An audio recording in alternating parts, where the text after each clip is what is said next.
It's been 52 days since the federal election, and Andrew Scheer has gone from this... I am staying on to fight the fight the Canadians elected us to do. ...to this. I will be resigning as the leader of the Conservative Party of Canada. Giving in to the pressure and criticism that wasn't going away. At the end of the day, we lost confidence in Andrew Scheer. We're all grateful for what Andrew's done and the leader that he's been, so it was a surprise. Still, not everyone within the party is satisfied. Caucus should elect from amongst themselves an interim leader, and that person, as is a tradition, should commit to not running in the leadership. So why resign now, and what kind of conversations does the Conservative Party need to have moving forward? It's Thursday, unfortunately, at issue day, on a day when there's a lot of news. Chantal Hébert is in Montreal, Andrew Coyne is in Toronto, and Jason Markusoff joins us from Calgary tonight. Good to see you all. Of course, we're going to talk about a ton of other things, and now we're only going to talk about one thing. I mean, I think the concerns around Andrew Scheer's leadership started, we started talking about it on election night, on our panel on election night. What do you think, Chantal, made the difference now, some 50 days later, that he finally realized that he had to go? He would have been blind if he had not realized that he had to go. I don't think that by this week there were very many Conservatives who either wanted to or expected to have Andrew Scheer as leader in the next election. The movement to send him to the exit was very public, and the reason for that was that the people who wanted him gone made it clear that they believed in the tight calendar of a minority parliament. They couldn't afford to fight it out until April because time might be of the essence. Yep. They don't have 4 years. And I think at some point it must have dawned on Mr. Scheer that he was increasingly isolated. Instead of his defenses being shored up by people warmly coming to have his back, the opposite was happening. Yeah. People were looking the other way if they were not stabbing him in the front or the back. Yeah, I mean, Andrew, it became difficult to, I mean, no one was in caucus was overtly saying you got to go, but there was no one saying please stay either. And I don't know how, I don't know how tenable that is for how long. Yeah, I mean, in a way, this is a blessing in disguise for him as much as for the party. Right. What they were looking at otherwise was 6 months of the nastiest possible political warfare. Today's broadside about his, use of party funds for his children's education, I think, was, suspiciously timed, shall we say. But again, probably better to go out that way than having been essentially shown the door by much of the party. He, as Chantal said, he didn't really have a constituency that would stand by him through thick and thin in the party. The social conservatives were no more willing to stand up for him than the anti-social conservatives. And when you're in that situation and nobody is really coming out saying you got to stay, then it's over. Jason? And where are the voices saying, oh, please don't go, Andrew Scheer, you're our savior, you're going to bring us to the promised land. MPs were, the strongest defenses of him were sort of size, let's not make a mess, let's not take the risk. People were not going to the wall for him. It was interesting, even in Alberta, where he had 69% of support from voters. I spent a weekend at a Tory convention, a provincial Tory convention, and people were not charitable to him, except for a few generous souls. This gives everybody in the Conservative Party and people watching it Christmas break, not have to worry about won't he walk in the snow, or it also prevents a potentially very brutal vote in April. I was at in Edmonton a few years ago when Paul Mulcair got below 50%, and I have a feeling that this was a slow march to some embarrassment like that. So as Andrew says, this saves them a lot of embarrassment and rips the Band-Aid off. I should say at the end of that clip pack there, you saw Corey Tonight, Stephen Harper's former director of communications, say he wanted him gone altogether. Caucus has decided to keep him as interim leader. So he is there until there's another leader picked or unless things change. Chantal, what does this do? Because it seems to me there's an opportunity now for the party that maybe there wasn't going to be if they had to worry about review in April. What opportunity is there now for them? And that is why the people who wanted to push him out wanted him gone before the end of the year, so that the time is used to get on with the harder part of the job. I would argue that this was the easy part. This is a leader that is not completely the problem, but that people have come to believe will not be part of the solution.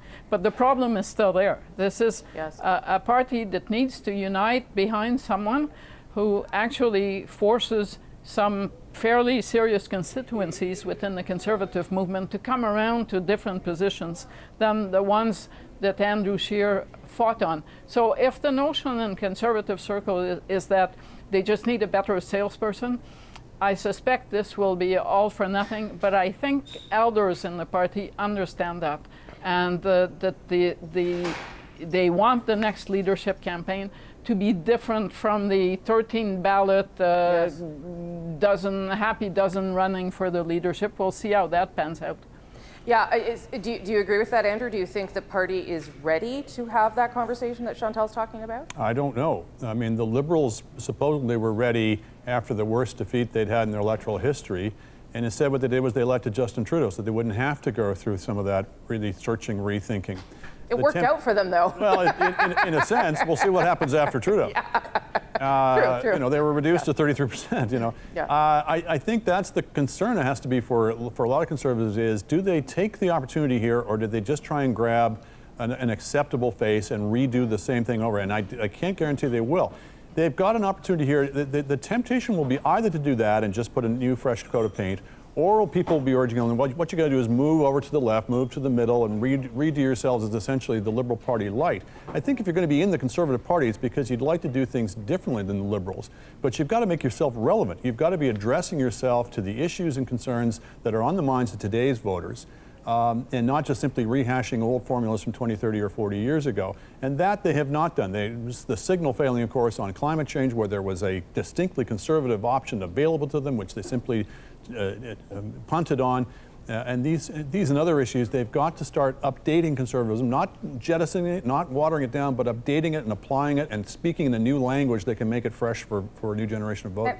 And Jason, I mean, that is possible. Like, surely there is a way to come up with a conservative climate plan that is appealing to Canadians. It's going to be a first in Conservative history. This is going to be a Conservative leadership race where climate change and LGBTQ rights are major issues. If not being espoused by all the party leaders having a plan on those, certainly that'll be the questions from media, and certainly it'll be high demand in certain pockets of the country: urban Canada, Ontario, Quebec.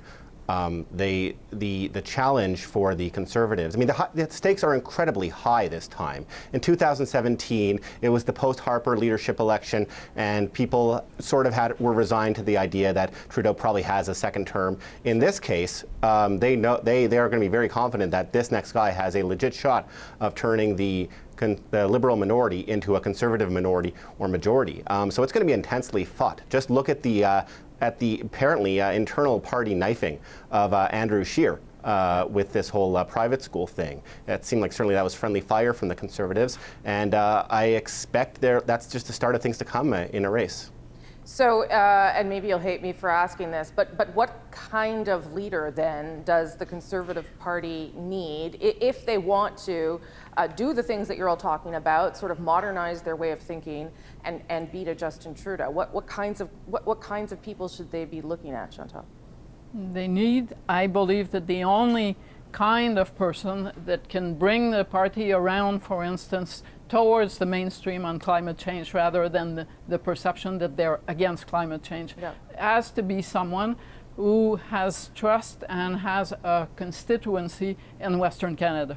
That it cannot be someone who comes from Quebec or a Peter MacKay that says, well, here we are and the Red Tories are back in charge. I don't believe that's going to work. I entirely agree with that. It also has to be somebody, however, who can reach out to Ontario voters in particular. Yes. It's got to be somebody who understands the roots and nature of conservatism, who has ideas and policies and substance to them, but can present it in a way that is appealing and non-threatening, that has a moderate demeanor. People aren't looking, I think most voters, they're not looking for mushy moderatism in policy. What they want is a moderate temperament. They want somebody who's thoughtful and reflective and looks like they've been persuaded by facts and reason and can persuade others in the same way. And that's that tone and temperament that they really need. I hope it will come with the policy substance. Unfortunately, you seem to get a choice of one or the other in politics. You either get people who have the moderate temperament or they have the policy substance, but they're pretty off-putting. The goal is to put the two together. Okay, Jason, so it doesn't sound like it's Peter MacKay who the Conservative Party should be going after. Sorry, Peter MacKay.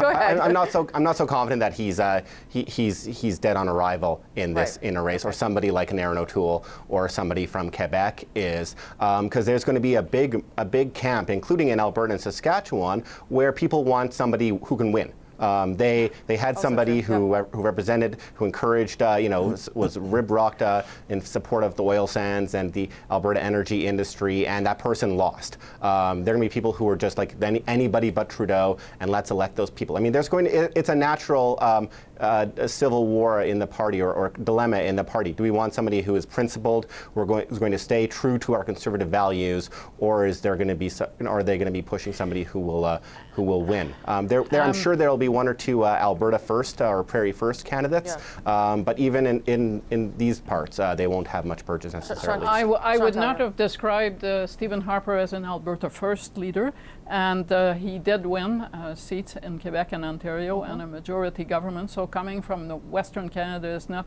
an impediment.